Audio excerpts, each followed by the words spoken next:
got here? It looks like the number one by far is Kevin Jordan's. And again, I haven't read this, so I'll just read it as it comes. So here's our first question. I can't understand this kind of evil, Bill.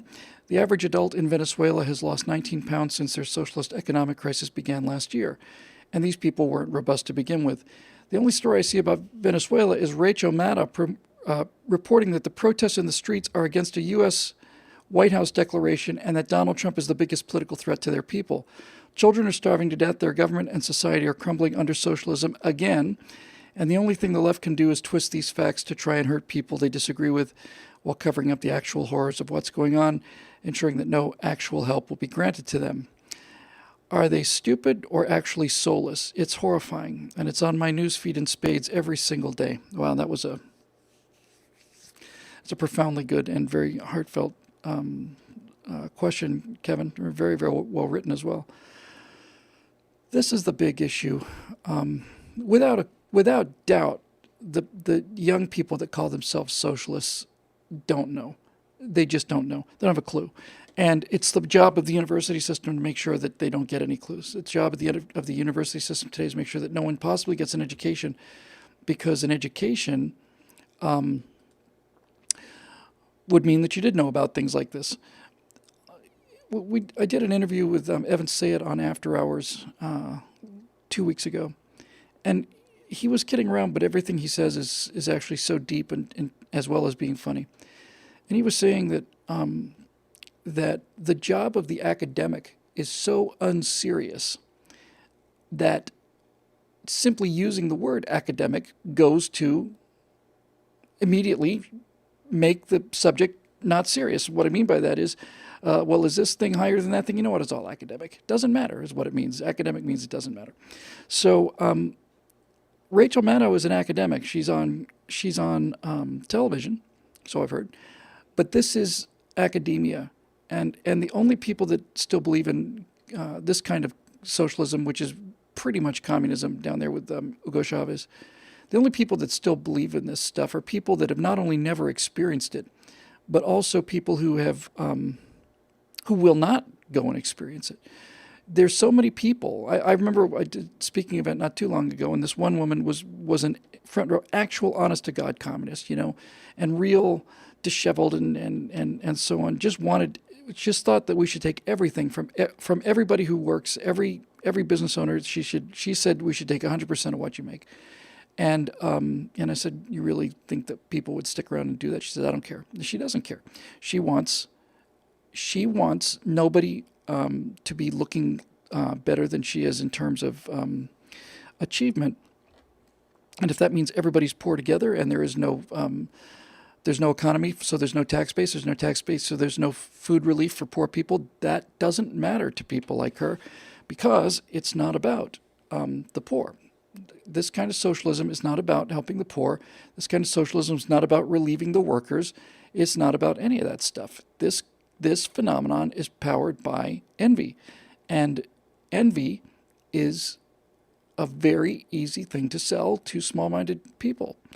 And this is the whole essence of what modern progressivism is.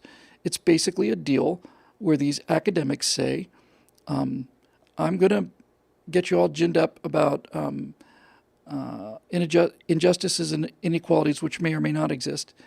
And then in exchange for voting for me, I'm going to take stuff from these people that we can agree to hate together, and I'll give it to you. When I say I give it to you, I mean I'll give a little bit of it to you. Most of it I'm going to keep for myself.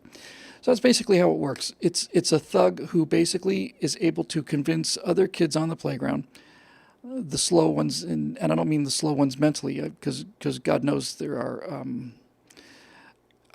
anytime I see anybody working hard, that person's a friend of mine. I don't care how smart they are. I don't care what they're doing. If they're working hard and they're good at it, they're a friend of mine. I respect them far more than I respect these Harvard professors who talk about socialism and communism. I respect a hardworking janitor infinitely more than Bernie Sanders. So this works. The only place that communism works is in the teacher's lounge or the classroom. And you would think after a while that this would begin to sink in. I talked to some more people on this trip I made along with Malibu Trotsky. and a couple of people there said we're socialists. And I said, well, let's just start with 150 million people dead, and they were outraged. They were saying that they didn't do it right. Essentially, is what they were saying. They didn't do it right. How many times do you have to not do it right? It kills people. The deeper question, I think, Kevin, is what is the appeal of it? Why does it appeal to the people that it appeals to? Once again, I'm back reading my Russian history, and once again, I'm back with Lenin.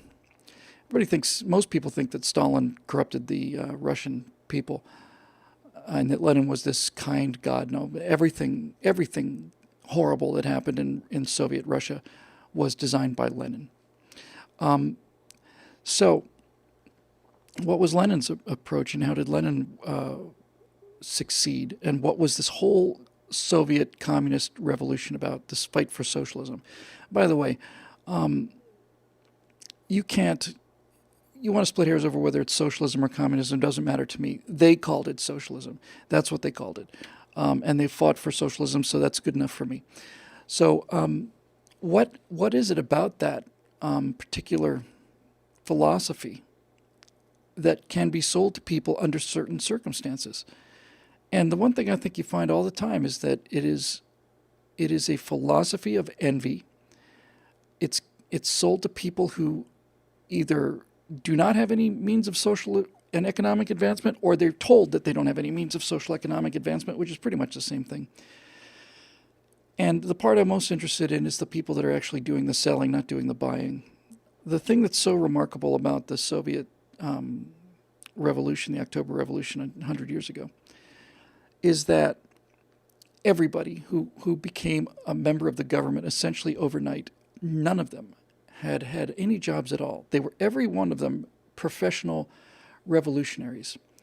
And you have to think about that. I mean, what did Lenin do before he became, ruler of 1/6 of the surface of the earth? Far more power than a czar. What did Lenin do? Was he raised in court? Was he trained to become, emperor of this land? No. Lenin basically was kind of a spoiled kid. All the girls and the sisters and everybody kind of hovered over him. He was a smart kid, but he was obnoxious about it. Imagine my surprise. And Lenin's father was a hereditary nobleman. Lenin was a hereditary nobleman. Lenin, during the years leading up to the revolution, would just jet down to Morocco and he'd go to Switzerland, or he'd do whatever he had to do. And he'd do 6 weeks over in Sochi or something like that. And the thing that's so remarkable, if you look at the history of these guys, is that none of them work. They don't work. They read. And this, I think, is the connection. The reason that professors and people take Bernie. Bernie is a perfect example. Bernie Sanders is talking about socialism. Bernie Sanders wants a 93% tax rate on people in this country who are working and succeeding. And Bernie Sanders has never had a job in his life. He's been paid to be an academic. He's been a mayor or something. What the heck is that? And he's just simply not. He's never worked, and he doesn't want to work. And the people who are voting for him don't want to work. So I know I'm kind of meandering around a little bit. Here's the problem that the Soviets had trying to sell envy, because when you've got the peasantry, I want to say the Russian peasantry was something like 93% of the population, somewhere around there at the time of the revolution. And you're trying to sell envy to people who live in a little village and who have never seen the cities, can't even imagine cities. How are you going to gin up envy for people who live in these tiny little Russian villages? Well, as it turns out, they had a campaign of envy against the wealthier of these poor peasants, called the kulaks. The word kulak means fist, tight fist. People are holding on to things. And to make a long story short, the kulaks were the farmers who were the most effective. They were the most efficient. And when you say that the kulaks were a richer class of peasants, that meant that they may have a cow instead of no cows, or maybe they hired another peasant or two for harvest. But they were not wealthy people by any means. They were just more successful peasant farmers than the rest of the peasants. There's a word for the other peasants too, and I've forgotten. I just read it yesterday for the first time. But when you get to that level of helplessness, when you haven't had any means of controlling your destiny for hundreds of years, you get nasty. And since you don't feel like you can go out and get your own, the only thing you can do to give you any sense of accomplishment relative to anyone else is tear somebody else down. You know, you work all you want to under the czar, under the communists. The more you work, the more they're going to take, and eventually they'll take all of it. And then when the Bolsheviks come along, they'll kill you for your trouble. So what do? They hate people that are doing marginally better than them. And that's all they do, is they spend their entire days comparing themselves to other people. So look, you've got professors in college, let's just say Harvard for the sake of it, and they are academics. They're professional revolutionaries. Malibu Trotsky, by the way, I looked up. He was hard to find because, like most people, he's does everything anonymously and in the dark, like most cowards. But I looked him up, and he listed his occupations as writer and activist. That's why I call him Malibu Trotsky. That's all Trotsky was. Trotsky was a writer, and he was an activist, which means an agitator. His job was to go out and get people angry when they weren't angry before. And if you get them angry enough, then sooner or later they'll result to violence. And if you can rein the violence in by being more violent and more cruel, then congratulations, you're the head of a gigantic state. But Malibu Trotsky that's not a job. It's a degree in ecology, I think. But it's not a job. I was a writer for 20, 30 years before I got paid to write. I mean, enough to make it my full-time job. I'm a writer. That's my full-time job. I suspect that he's not making a living writing, and or is he making a living agitating either. So he's a good example of the kind of dynamic. You got people who are very sure of themselves, very bitter, very smart in many cases, but unwilling or unable to make the connection between work and reward. And so they become Malibu Trotskys. Everything is evil. Obama's a war criminal, Trump's a war criminal, Bush is a war criminal. The state is designed to murder people. The police are here as an execution squad for black Americans. And on and on and on and on, just nothing but rage and bile, nothing but rage, bile, cynicism, and this nailing yourself to a cross of your own construction to show everybody that you alone are the only individual on earth who's got the moral depths to be outraged by all of this. And it's just, I know what it is. It's just a form of self-loathing, and people like Malibu Trotsky cannot understand why they are struggling to make their rent in their miserable little apartments, while the idiot down the street who owns a car dealership has $30 million. They can't understand it. They can't understand it because they live in their heads. And this is something I've had some experience with.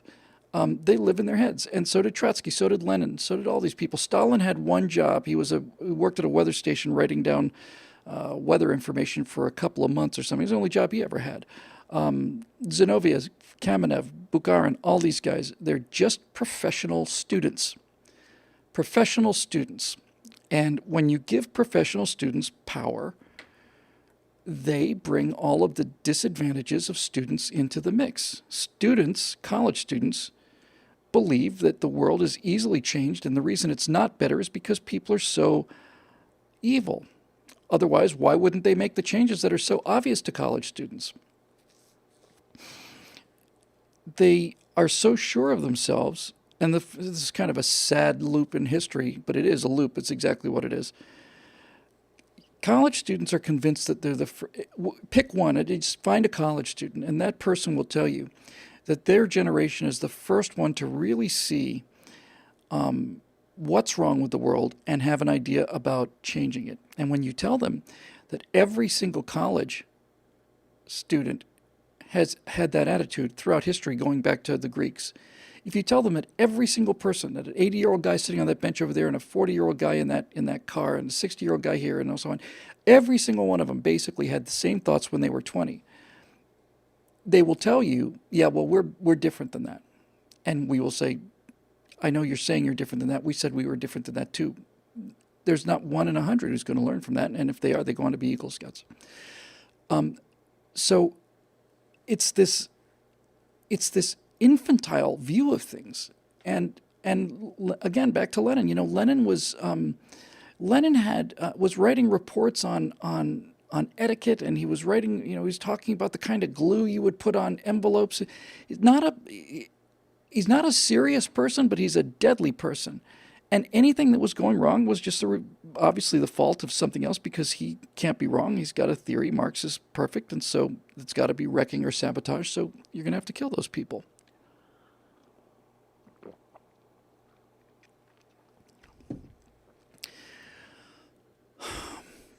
And this is the key. You cannot get large numbers of people to murder large numbers of people unless they feel like they're murdering for a worthy cause. And that's the secret sauce that makes collectivism work. Somebody corrected me. I think it might have been Evan Say It again who corrected me on this. It's not just. I would say that what socialists are selling is, look, there's somebody who's doing better than you. Take their stuff. And Evan corrected me because he's right about this. He said, not only is there somebody over there doing better than you, but you did the work and he got the reward. And that's where this becomes really galvanizing, changes from a sort of a general sense of discontent into actual murderous rage, is people are convinced that their failures are the result of external forces. And so when you tell them that we're going to go and finally get even with those external forces, they're ready to do just about anything. And one of the things they're most ready to do is kill people. So nobody knows how many kulaks. I think they had a record of 1 or 2 million, but they only counted the head of the household. Those are big families, so you got to figure 7, 8, 9 million people killed by the communists, but turned in by other people in the village. That guy's got a cow. I don't have a cow. I'm going to denounce him. Since I can't get a cow, or I don't want to work hard enough, as he does, since he's got a cow and I don't, and I'm either unable or unwilling to work as hard as he is and have a cow of my own, then what I'm going to do is much easier than that. I'm going to make basically a phone call, and I'm going to denounce him. And next thing you know, he will be gone. He'll disappear. And the cow will remain here. And so will the house that he evacuated, and so on. It's just the most low-down, evil, wretched form of aggression and murder that I've ever read of. And it just kept going. And of course it consumed it themselves, but they're never aware enough to understand that when they build these machines like this Antifa movement today, where you've got these, by the way, if you look at these kids in this anti-fascist movement, Antifa, you'll see that they're all dressed in black and they're all trying to look like badasses. And if you look at them, you'll find that every single one of these is a white kid from the suburbs. You can just tell. This is the first time that these young males ever had a chance to feel like men. They're not allowed to compete in this world, but they are allowed to do one thing, and that is they're allowed to fight fascism. So if Donald Trump's a fascist, it's okay to kill Donald Trump. If conservatives are fascists, it's okay to kill conservatives.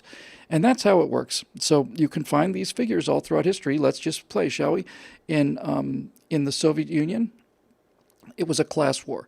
And the enemy were the bourgeoisie, were the people who were the oppressors. And so since the working people had been oppressed by the bourgeoisie, the beginning of the Industrial Revolution wasn't very pretty in many regards.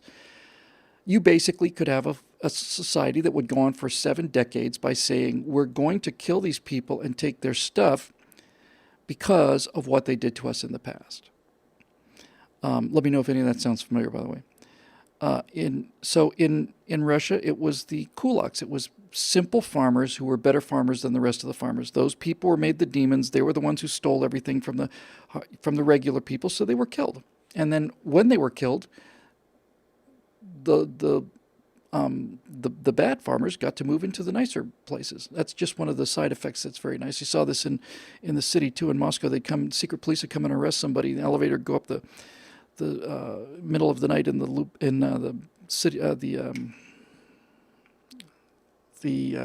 the building on the embankment. It's one of these gigantic Stalinist nightmares where all the party officials lived, and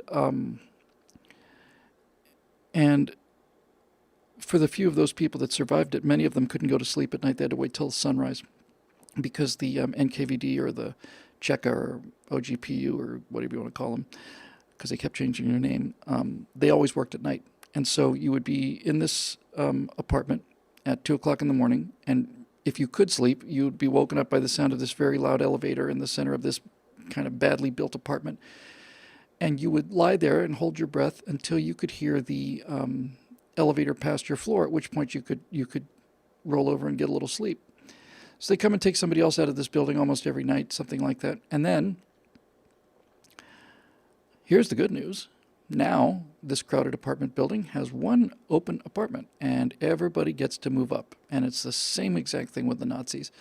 The Nazis' target, obviously, were the Jews. The Jews were ruining everything and taking people's stuff and unjust and unfair and so on. So, it's one thing to kill 6 million people in little concrete boxes. But they weren't people, they were Jews. They were people who had obviously sucked all the money out of the system. And that's why poor German idiots like those making up the SA felt, well, we have a right to beat these people up and kill them. They took all our stuff, which they never had in the first place, which they never made and couldn't make, these animals. So it's the same exact thing, and the same kind of complicity, too. Most of the German people didn't know what was going on. I think the number of Nazis, the percentage was either 4%, 7% of the German population. So you can say that most of the Germans didn't inflict this, and that would be true. But the other thing you can say that is also true and that you can't get away from is when the SS came and took Jewish families out of a building, Germans moved into those apartments. Some cases in Germany and the Soviet Union, people would move into the apartment and the kettle would still be warm. People had been there 20 minutes, half an hour ago. And so everybody knew that, maybe they're taking him to work someplace, but I get a nicer apartment, and then so there you go. So anyway, this is a long rant about this whole thing because it's on one hand, it's so simple, and on the other hand, it's so enormous. So Hugo Chavez comes down to the biggest oil reserves in the Western Hemisphere, second in the world or something like that. Unbelievable amounts of wealth. And he comes to power by ginning people up about how badly they're doing because somebody else has taken their stuff, and he's going to, if they'll elect him or support him, he will go and take the stuff from the rich people and give it to you poor working people. And it's a powerful drug for people who don't have any sense of being able to guide their own destiny. There you go. So I know I'm just kind of went round and round with that one. I don't know if there's really any particular point so much as it's just the thing that struck me the most was how childish these Bolsheviks were and how unbelievably morally bankrupt any opposition to the party, and it's just kill them. You have to kill them. They think differently than we do. And this is the final thing I think about it, Kevin. The appeal of it is, it's the appeal of theory. It's the appeal of theory. We see some of this with the global warming models, I think, where you put so much effort into this theory and you're convinced that this theory is correct. Lenin would brook no discussion at all about not only about whether communism and socialism was right, but of what different flavor of communism. He just wouldn't hear it. He was so sure that he alone could see the theoretical underpinnings of Marxism.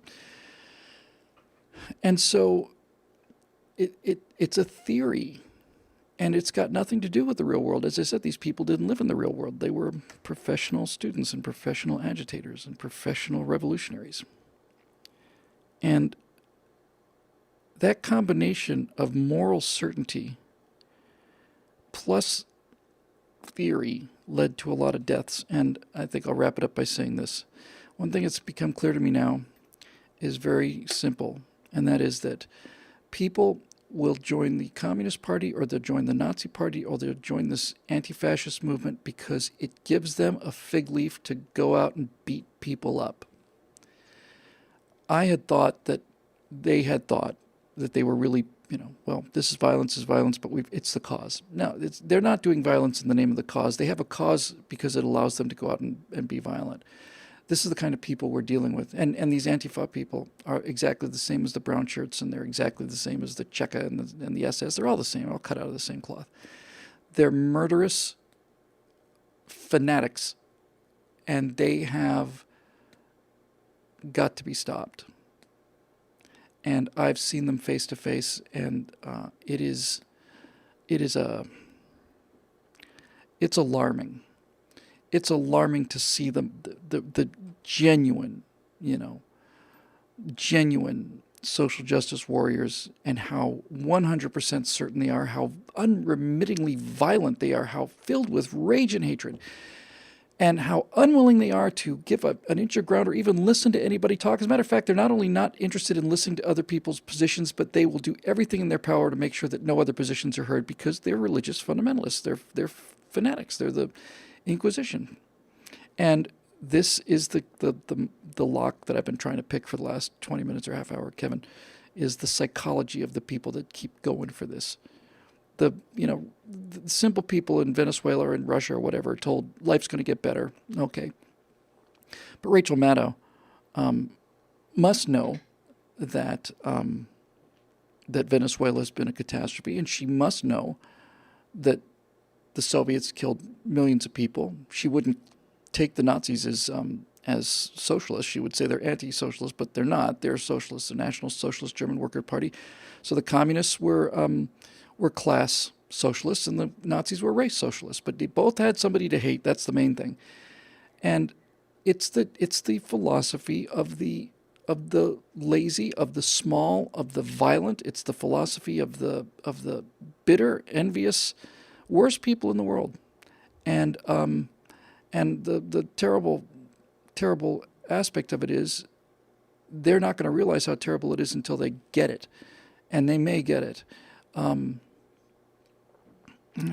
What do you say? I would just like them all to go live in socialist countries. And by the way, am I the only person who's like a little bit